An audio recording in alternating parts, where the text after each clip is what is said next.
She found a blonde hair on her husband's scarf. She knew he might be cheating. She rushed to his office right after work, but his assistant said he left at 5. And he did that every day. She started to panic. Her husband always came home at 8. Where was he for those 3 hours? When her husband came home, she casually asked, "Why are you home so late?" He said, "I always finish at this time." Clearly he was lying, but she didn't push. While he showered, she hurried to check his phone. It opened without a password, and all his pictures were with family, but it all felt a little too perfect. The next day, she secretly followed him. Sure enough, he left at 5 and bought flowers. Who were they for? But when she followed him, she found out he was visiting his sick mother. He said he came every day, but didn't want to worry her. She felt a bit guilty. Her jealousy almost ruined everything. But then she overheard the maid. Her husband hadn't visited his mother in months. He only called her sometimes. Her heart sank. Why was he lying to her? But she didn't confront him. Instead, she hired a private investigator. Sure enough, her husband was meeting another woman after work. The investigator also warned her, there's something hidden in his car's trunk. On her husband's birthday,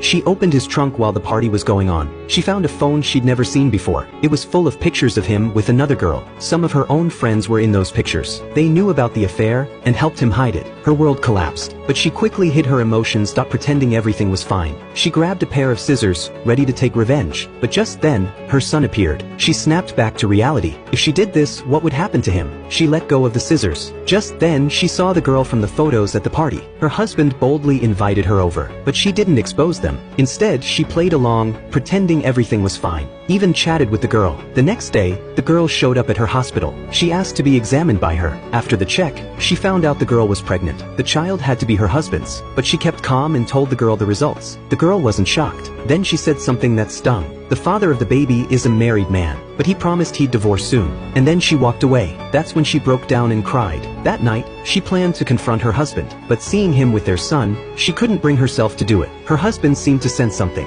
He was unusually gentle. He promised he'd never make her worry again. She softened, deciding to give him another chance. But the next day, she bumped into the girl again at the bookstore. The girl was buying parenting books. She said she was keeping the baby, and that the father promised he'd divorce soon. That's when the woman couldn't hold back anymore. She had already made so many compromises. And this? More lies. At that moment, she decided to fight back. Her lawyer told her she had no evidence yet. Even if they divorced, she wouldn't get much. She had to wait for the right moment. So she searched through her husband's safe at home. That's when she found out all the money had been transferred to the girl's name. Even the house had been mortgaged. She lost everything. And now, she was in debt. Her husband had been planning to leave her for a while. That night, her husband received a call and left in a hurry. She followed him, and sure enough, he was meeting the girl again. She knew the truth, but seeing it in person still stung. But the next second, she wiped away her tears. The real revenge was about to begin. The next morning, she told her husband she had a surprise. Then,